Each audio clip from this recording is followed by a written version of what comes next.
Fala pessoal, sejam muito bem-vindos aqui no Papo Previdenciário do escritório Braguin Advogados. O Papo Previdenciário a gente pega as suas dúvidas, tá? Do jeito que você pergunta e traz aqui para responder de uma forma simples e descomplicada. Sempre que a gente subir a caixinha de perguntas, você pergunta lá para a gente que eu vou te trazer aqui, você vai ficar conhecido. Legal? Primeira pergunta que eu tenho aqui hoje é do Eduardo de Jesus 19. Ele perguntou o seguinte: doutor, se o laudo do perito federal for favorável, demora para implantar o benefício?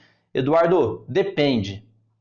Depende de alguns pontos. Primeira coisa, quando o laudo é favorável e o seu advogado já verificou, seu advogado verificou que você também já tem condição de segurado, primeiro, entra com o processo antes de saber se você tem ou não condição de segurado, primeiro você tem que ter antes de entrar, senão nem entra, mas vamos considerar aqui que você já é segurado e que o laudo foi favorável, como você falou. Já tem que peticionar em juízo, solicitando a implantação imediata do benefício em sede de tutela, se foi exatamente o benefício que você solicitou e o laudo foi totalmente favorável aos seus requisitos.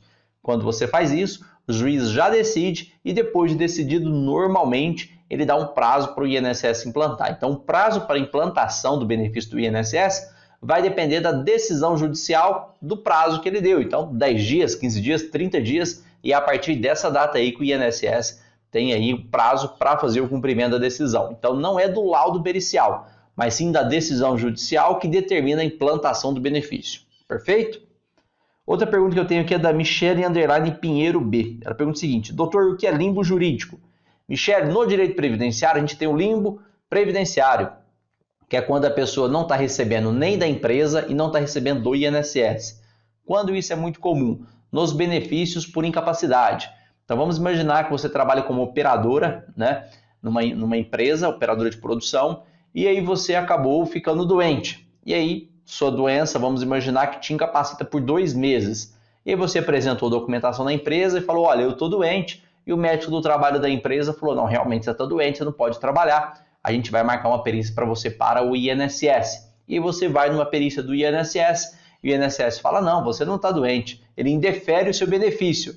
E aí ele indeferindo o seu benefício, você ficou esses 2 meses aí esperando a perícia, você ficou no limbo, que você não recebeu nem da empresa e nem do INSS, porque ele falou que você está indeferido. Aí você tem que entrar com um processo judicial, discutindo, a empresa não aceita você voltar, porque para a empresa você está incapacitada, e aí você fica nessa fase de sem receber nem da empresa e nem do INSS. Infelizmente isso acontece muito, e aí você está no limbo previdenciário. Perfeito? Terceira pergunta que eu tenho aqui é do Benedito Pontes. Ele pergunta o seguinte: posso tentar judicialmente o pedido de revisão da vida toda? Benedito, eu falei sobre a revisão da vida toda nessa semana ainda, na terça-feira. Dá uma olhadinha lá se você não viu o vídeo.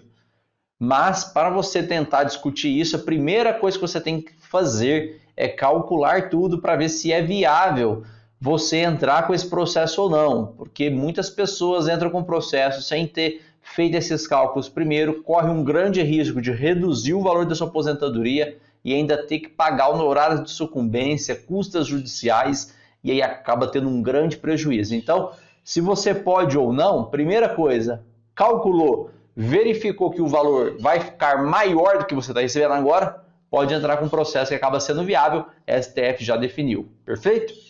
Outra pergunta que eu tenho aqui, do Romário Valêncio. Ele pergunta o seguinte: quem recebe auxílio acidente pode trabalhar no Uber? Ô Mário, pode sim. O benefício auxílio acidente é um benefício indenizatório. Isso quer dizer que ele não substitui o teu salário aí de remuneração, seu salário de manutenção da sua vida. Sendo ele indenizatório, você pode receber ele e continuar trabalhando não só no Uber, mas em qualquer empresa. Diferente do benefício auxílio doença, que hoje é conhecido como benefício por incapacidade temporária. Se você recebe o auxílio doença, você não pode trabalhar, você está incapacitado de exercer atividade. No auxílio acidente, pode trabalhar em qualquer outra atividade. Perfeito? Pessoal, vem com a gente que na próxima semana tem vídeo novo. Até lá! Tchau!